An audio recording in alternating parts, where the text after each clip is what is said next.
ഹരേ കൃഷ്ണ. ഭൂലോക വൈകുണ്ഠമായ ഗുരുവായൂർ പുണ്യസങ്കേതത്തിൽ ഇന്ന് ഭക്തിയുടെയും ചൈതന്യത്തിൻ്റെയും പരകോടി ദൃശ്യാവുന്ന പുണ്യമുഹൂർത്താണ്.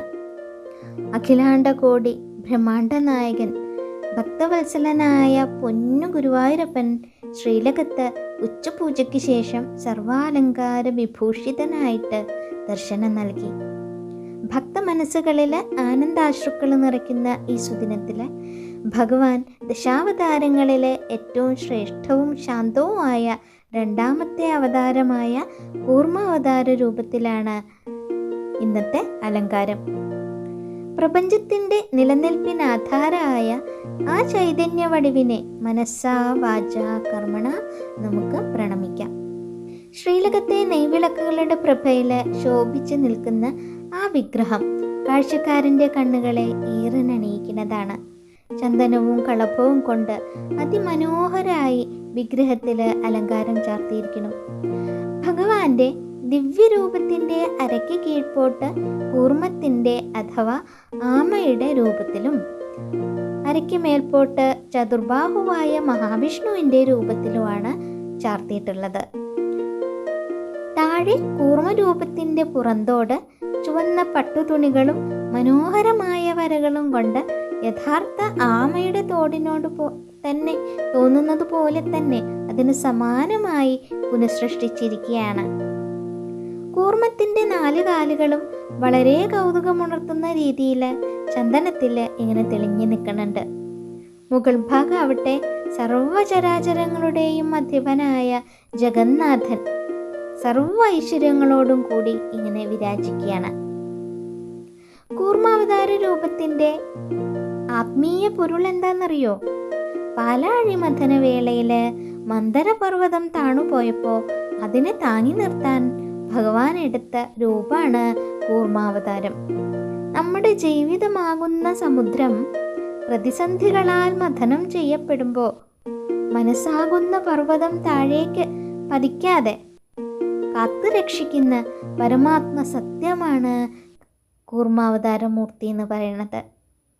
ഭഗവത്ഗീതയിൽ പറയുന്നത് പോലെ ആമ തൻ്റെ അവയവങ്ങളെ പുറന്തോടിനുള്ളിലേക്ക് ഒതുക്കുന്നത് പോലെ ഒരു യഥാർത്ഥ ഭക്തൻ തൻ്റെ ഇന്ദ്രിയങ്ങളെ ബാഹ്യലോകത്തെ തിന്മകളിൽ നിന്ന് പിൻവലിച്ച് ഈശ്വരനിലേക്ക് കേന്ദ്രീകരിക്കണം എന്നുള്ള ഉത്കൃഷ്ടമായ സന്ദേശമാണ് ഭഗവാൻ ഈ രൂപത്തിലൂടെ നമുക്ക് പകർന്നു നൽകുന്നത്.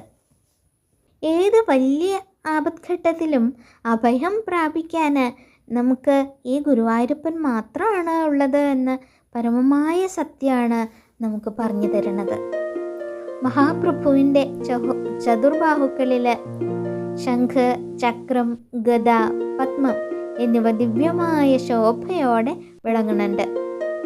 ഇതിൽ ശംഖും ചക്രവും തങ്കത്തിളക്കമാർന്ന സ്വർണത്തിലാണ് നിർമ്മിച്ചിരിക്കുന്നത്. ഭഗവാന്റെ ഒരു ഹസ്തത്തിൽ ഭക്തർക്ക് പ്രസാദം എന്നോണം മനോഹരമായിട്ടൊരു താമരപ്പൂവ് ചാർത്തിയിരിക്കുന്നു. കൈകളിലും തോളുകളിലും സ്വർണത്തിൻ്റെ കേയൂരങ്ങളും കൈവളകളും ചാർത്തിയിരിക്കുന്നു.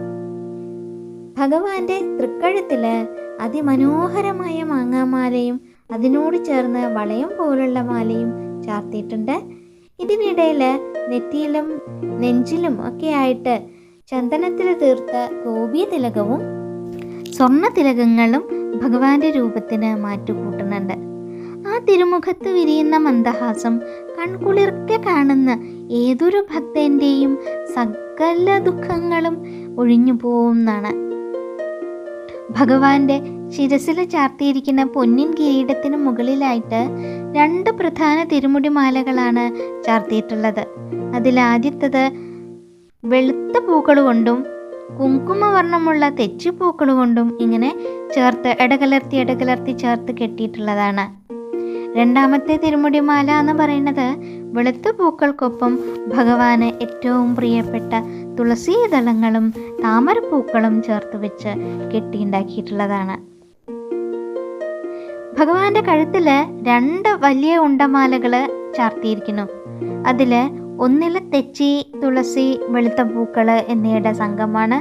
മറ്റേതിനകത്താട്ടെ വെളുത്ത പൂക്കളും തെച്ചിപ്പൂക്കളും മാത്രം ചേർത്ത് കെട്ടിയുണ്ടാക്കിയിട്ടുള്ളതാണ്.